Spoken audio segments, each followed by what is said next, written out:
So we do some screens for these factors, and this is all in vitro research. So this is on model cell lines, and then we want to go to human primary cells, and then always a step higher, kind of. There are tools of understanding, measuring this HIV reservoir. So this would be really like improving on what we have. On the clinical side of things, getting our clinical research program rolling, really being able to build clinical cohorts, do clinical studies in the HIV space. Hi everyone, I'm Raif Derrazi. I am the co-chair for the HOPE Collaboratory, and today we're sitting down with two more investigators to talk about their work. So if you both would please introduce yourself, tell us your name and a little bit about your background. I'm Frauke Mücksch. I am a co-investigator of the REACH Collaboratory. I started working on HIV during my PhD, which was 10 years ago, basically, that I started. And I first did a lot of very basic science research, how the virus assembles. And then in conferences, I got to see some cure research, and I thought I really want to do something that's closer to cure, that's more applicable maybe. And this is when I shifted to working on HIV latency. In New York with Paul Binash, and there we got into the REACH Collaboratory, and I'm really glad to be part of this and see all this exciting cure research come together, also have the community more engaged, and very excited about that. Thank you. Yeah, hi Raif. My name is Gaebler. I'm a physician scientist. I'm currently an associate professor at the Charité University Medicine in Berlin. I'm also co-investigator in the REACH Collaboratory. We both actually fairly recently moved back to Germany. We spent a lot of time in the US, where it's also where we got in touch with REACH and Brad Jones and Marina, who are the PIs of the REACH Collaboratory. My background with HIV research also goes back, I don't know if it's long or short, I think we can compare, but it's been pretty much 15 years now, also during my graduate studies, and also in New York. And my avenue towards HIV cure came from broadly neutralizing antibodies. So in 2010, which was the time where broadly neutralizing antibodies have been discovered and then entered clinical testing, this is kind of where I started my studies. And then from there, I think we learned that HIV antibodies can be used for therapy, but also for prevention, but we're hoping that they can even do more. And this is how we got engaged in HIV cure research. And now I'm working also on these additional effects of antibodies, if they have an effect on HIV latency, on HIV persistence, really trying to understand this exchange and interplay between antibody therapies and HIV latency. Wonderful, thank you. Thank you both. So my first question is, can you briefly summarize the science or the modality, the way that you are hoping to achieve HIV cure?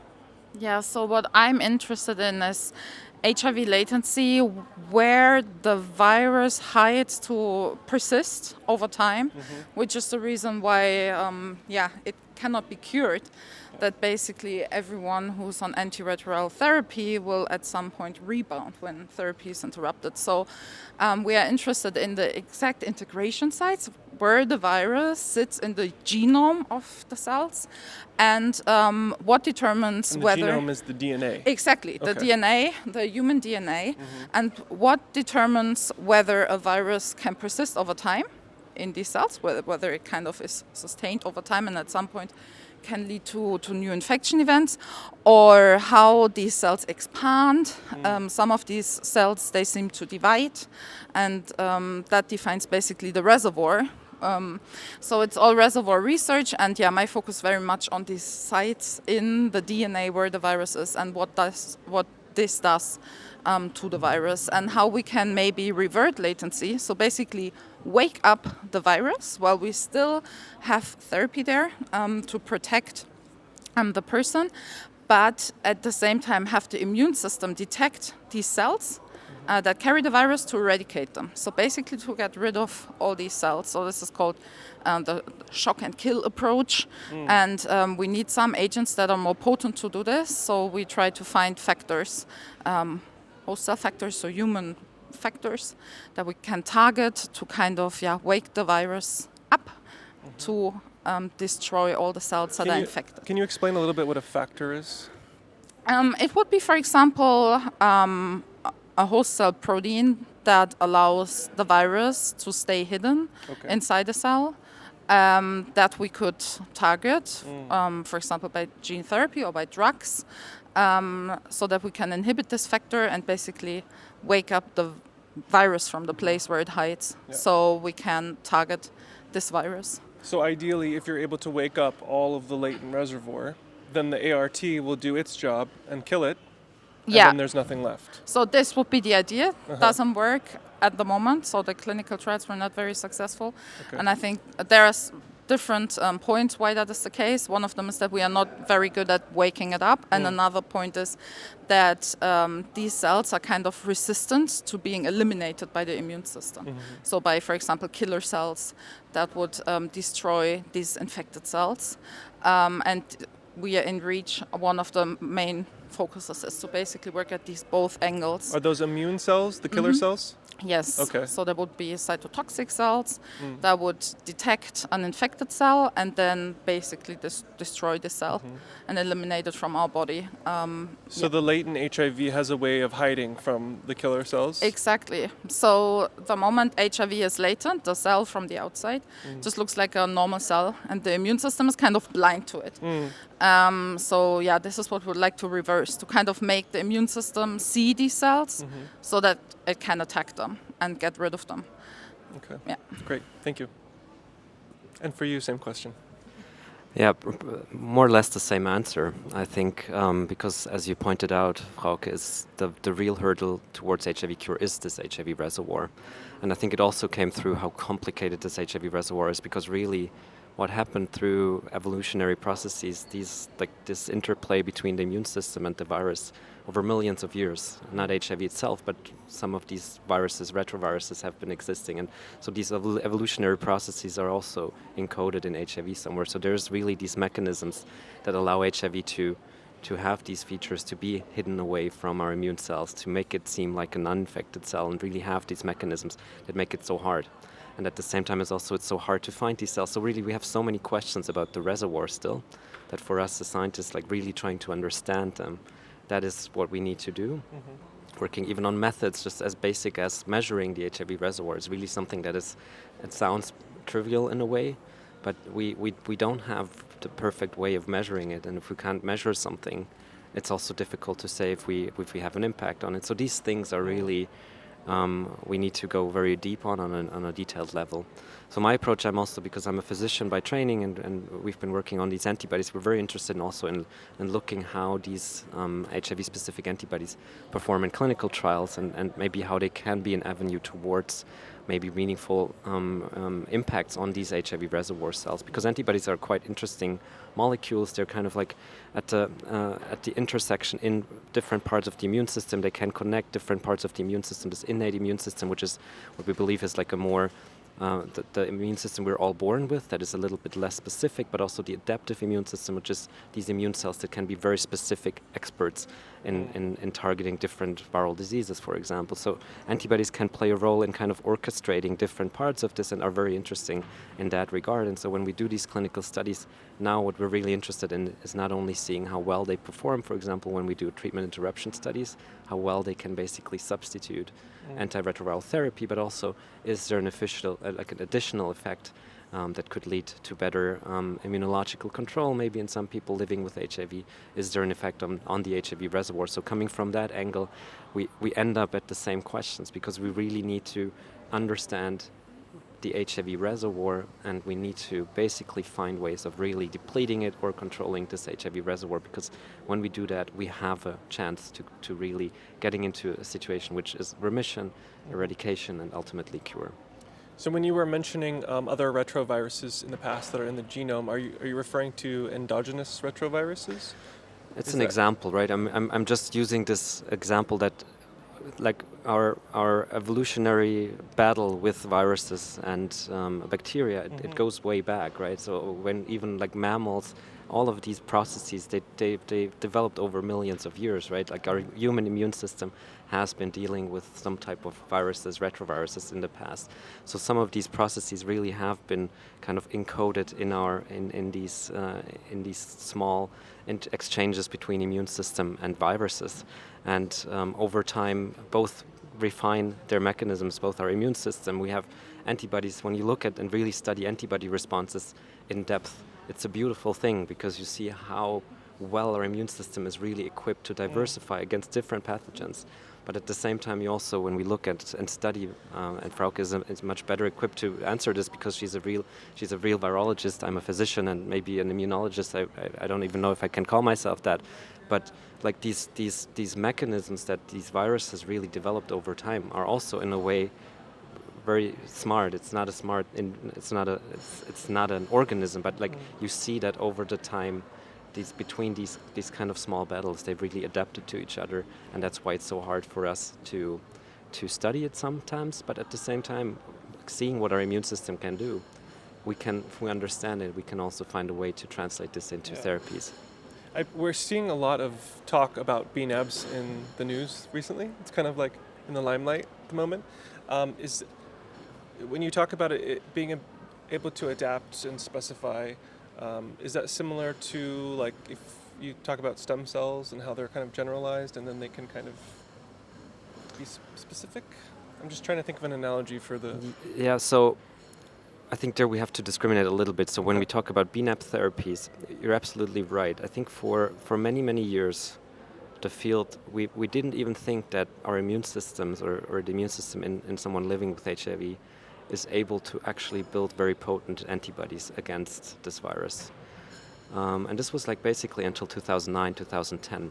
But then we realized it was actually more a limitation of the methods that we were using to study these antibody responses. Because then at the time we found new ways of like molecular cloning techniques and really molecular techniques to study HIV antibody responses. And suddenly we found that not in everyone living with HIV, but like in 20 to 30% of people over time, their immune system is indeed able to build very potent and also these called broadly neutralizing antibody responses. And seeing this and then really being able to use these new methodologies to study these on a monoclonal level, so individual antibodies, that really showed us, it allowed us to study these immune responses that developed in an individual living with HIV. And so this is really, I think, this is the process of this diversification that the immune system does. And we were able then to see that indeed our antibody immune responses, our immune response is responding to this virus in certain people. And it's covering all these different angles to really try to keep this virus suppressed. Okay. And that allowed us then to really find these antibodies, find the ones that we tested then in experimental assays, to find these that are the most potent ones and the ones that have the broadest capability of neutralizing different viral variants. And so this is what I think is, when we say diversifying, it's really, our immune system is pretty good at many, many things in diversifying. And for example, like the belief that we couldn't find them was rather a technical limitation on our research side, but the immune system is pretty good at this. And when we learn these, and that's what I mean, like when we really find these things and can translate them, something like now new therapeutic approaches with BNAbs, for example, come out, and we still need to test them and we need to learn about then how we use them. But just learning that our immune system was capable of that, and then use this insights into new potential medicines. I think this is what we're trying to do, and this is what we're all about. Okay. Thank you. And then my next question is more of a personal one. What initially inspired you or interested you in HIV research and then HIV cure research? Yeah, so I think when I was looking for a PhD project, I definitely knew I wanted to work on something in the medical field, something that at some point may help people. And thinking back at basically seeing the HIV pandemic and the emotions connected to it, I thought this is really a cause where like effort is well put into. So I think this is why I started working on it. And then from a virologist perspective, this virus is very fascinating, I think, for the reasons also that Christian mentioned, that it's so highly adapted to the human, to hide away, which makes it so difficult to target it. So it was like a challenge, kind of. yeah, this is, I think, how I got to it. And I just loved it in my PhD, working on it, working on the molecular virology, and then also knowing that when moving maybe a bit more to cure research, that this could really end up helping people. I think this is just, very motivating thing. And being at these conferences, for example, where there's a lot of community also present, I think this always shows me again and again that it's very challenging, and there's a lot of frustrating moments in basic science research, but it's worth it. So I always loved working on it, and so I stuck to it. Fantastic. Yeah, so on my part, where do I start? So maybe with my main research interest really, I think, started in medical school and really came from, again, the immune system. So I think immunology was always, like, for me, this complex, like the immune system is this complex system that's so highly interesting, and at the same time we know so little about. We know a lot now, but still, like, if we probably think in the bigger picture, we still know very little about it. And then, like, at the same time, the counterpart, infectious diseases, like from a medical perspective, that was also then for me kind of like the more clinical interest that I had. And I'm also, because I'm a physician and I'm an ID specialist, this is also where I did my medical training. And so in my residency training, I was working on an infectious disease ward, and this was in the early 2010s. And we had very good medication back then, very good therapies already, and still we would see really late diagnoses of people coming in with AIDS and young people. I was one in 2012. Yeah, and I really, this really touched me by the core, like seeing people in their 30s with respiratory distress and being on the verge of dying and treating them. And we had these therapies, right? And luckily we could help them most of the time, because still, although they've been in very late stage of AIDS, but still we had the therapies.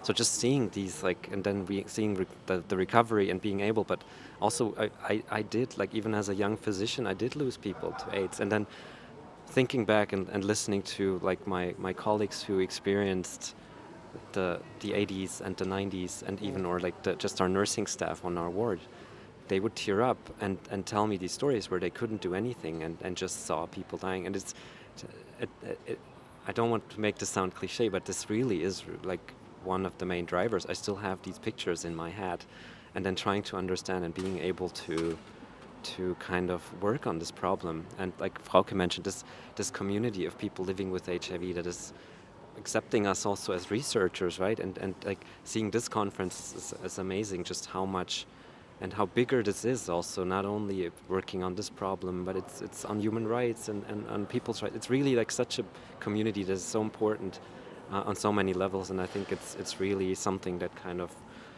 draws you in, and being able to work on this is really something that is fascinating and rewarding too. Powerful, thank you. Okay, so that leads me to how specifically are you engaging with community, if at all, and also with the CAB? Yeah, so I think both of us are foreign investigators in REACH, so in Berlin and in Heidelberg. So we are not locally close to our CAB of REACH. We interact with them at our annual meetings. But I think what both of us do is try to involve the communities at our locations. So for me in Heidelberg, we organize events for World AIDS Day, where we have it's called AIDS-Hilfe, so it's the German AIDS advocacy group.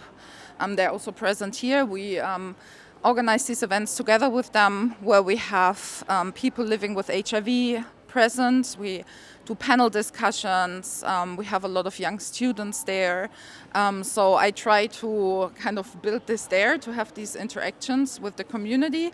And actually, I think that's quite successful. And also a lot of people in the institute, young PhD students working on HIV that maybe never interacted with the community. They told me afterwards that this was amazing to see for them, to be able to have this interaction, to actually learn what is important for these people. because sometimes when you're in basic science, we work on one protein and the mutation in this protein, and what does it do? You lose sometimes the big picture. Yeah.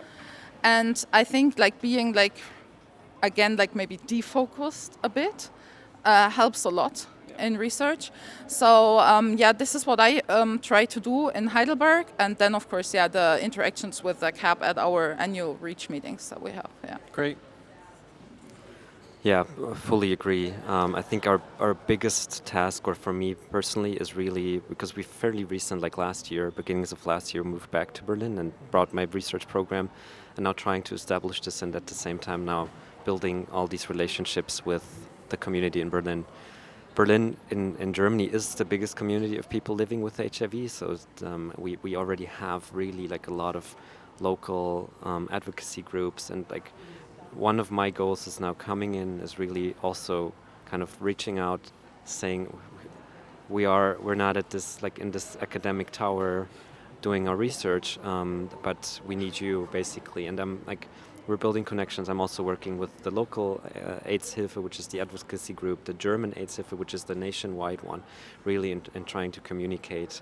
We also had some local networking events, information events where we talk about our science. Mm-hmm. But what I would like to do also, because we're building up clinical research programs, is really like building our own CAP and then having, and I think this came through in many discussions also on the pre-conference, for example, on Sunday, is really including community advice and the community advisory board early on, and even if you do a clinical protocol development.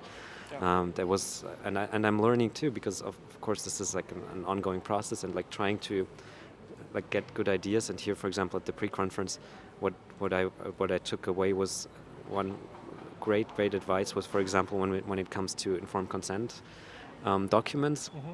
Really trying to give them very early on to the community to try to find the right language there. I mean, these are always like regulatory documents, but like we don't do anyone a favor if we have these informed consent documents that really are about telling what we want to do in the study, and it's still in the language, although we as researchers try our best to make them comprehensible, but really bringing the community in early on, and then rather translating it back into the regulatory format that also fits, and not like doing it the other way around. Mm-hmm. So there's some like all of these things where we need to be mindful of, and building these networks in our local sites in Germany. Yeah, and that's the emphasis of this conference, is putting people first, and the impact and power of language that we use. So that's a great example. Thank you. Okay, final question is, in the next year, what do you hope to discover, answer, find out more from your research? Yeah, so for me, I hope we identify some of these host cell factors. So, for example, some human proteins that are essential for the virus to hide away, so we can target these. So we do some screens for these factors, and this is all in vitro research. So this is on model cell lines. And then we want to go to human primary cells, and then always a step higher, kind of. Outside of the body. Outside of the body, yes.